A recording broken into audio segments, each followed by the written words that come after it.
আসসালামু আলাইকুম। আশা করি সবাই ভালো আছেন। আমরা আল্লাহর রহমতে ভালো আছি। আজকে আমি আপনাদের জন্য একটা নতুন রেসিপি নিয়ে এসেছি, গরুর মাংসের কোয়াবের ঝুরি ভাজা। এটা খেতে খুবই দুর্দান্ত লাগে। যার জন্য প্রথমে আমি এখানে একটা কড়াইয়ে 2 টেবিল চামচের মতো তেল দিয়েছি। তেল গরম হলে তার মধ্যে আমি এখানে হাফ কাপের মধ্যে পেঁয়াজ কুচি, হাফ কাপ টমেটো কুচি ও কিছু কাঁচামরিচ কুচি, আপনারা যতটুকু ঝাল পছন্দ করেন সেই অনুযায়ী কাঁচামরিচ দিতে পারেন। সবগুলো একসাথে তেলে দিয়ে দিয়েছি। তারপর এগুলোকে ভালো করে নেড়েচেড়ে একটু সফট করে নিব। গরুর মাংসের কোয়াবের রেসিপিটা অলরেডি আমার চ্যানেলে আসছে, চাইলে আপনারা দেখে নিতে পারেন। আর যারা আমার চ্যানেলটা এখনও সাবস্ক্রাইব করেনি, প্লিজ দয়া করে সাবস্ক্রাইব করে দিবেন। ও যারা সাবস্ক্রাইব করেছেন তাদেরকে ধন্যবাদ।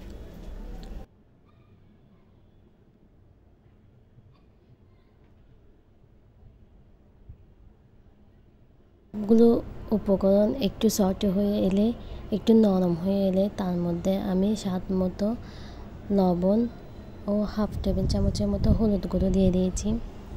আর এখানে একটা ম্যাজিক মশলা দিচ্ছি। এটা দিয়ে পেঁয়াজ, টমেটো ও কাঁচামরিচকে ভালো করে কষিয়ে নেবে একটু।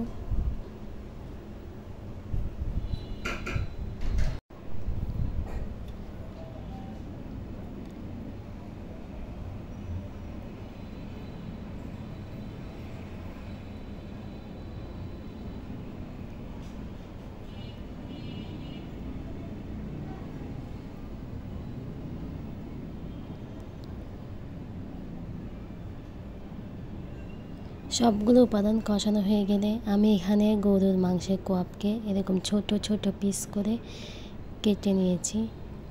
এখানে আমার 1 কাপের মতো গরুর মাংসের ঝুরি হয়েছে। তা আমি এখন মশলাগুলোর সাথে একসাথে দিয়ে ভালো করে নেড়ে চেড়ে কষিয়ে নেব ও মাংসগুলোকে একটু নরম করা অবধি কষিয়ে নেব। এখানের মধ্যে আমার আর কোনো কিছু অ্যাড করা লাগবে না, পানি বা অন্য কিছু। মাংসগুলো একটু নরম হয়ে এলে এটা পরিবেশনের জন্য সম্পূর্ণ প্রস্তুত হয়ে যাবে। দেখুন মাংসগুলো একদম নরম হয়ে গিয়েছে। এখন আমি শেষ পর্যায়ে এখানে কিছু ধনিয়া পাতা কুচি দিয়ে একটু নেড়ে চেড়ে নামিয়ে সার্ভ করে নেব। এখানে আমি গরুর মাংসের কোয়াবের ঝুরি ভাজাটা সম্পূর্ণ রেডি। এটা আপনারা গরম গরম ভাতের সাথে পরিবেশন করে দেখবেন, খুবই মজা লাগবে।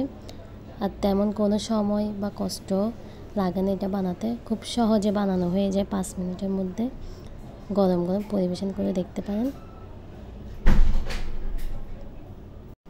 আমি এখন এটা আপনাদেরকে গরম গরম সার্ভ করে দেখাচ্ছি।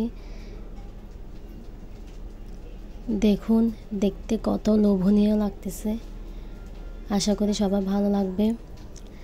আজকের জন্য এখানে আবার দেখা হবে নতুন কোনো রেসিপি নিয়ে। ভালো থাকবেন সবাই। আসসালামু আলাইকুম।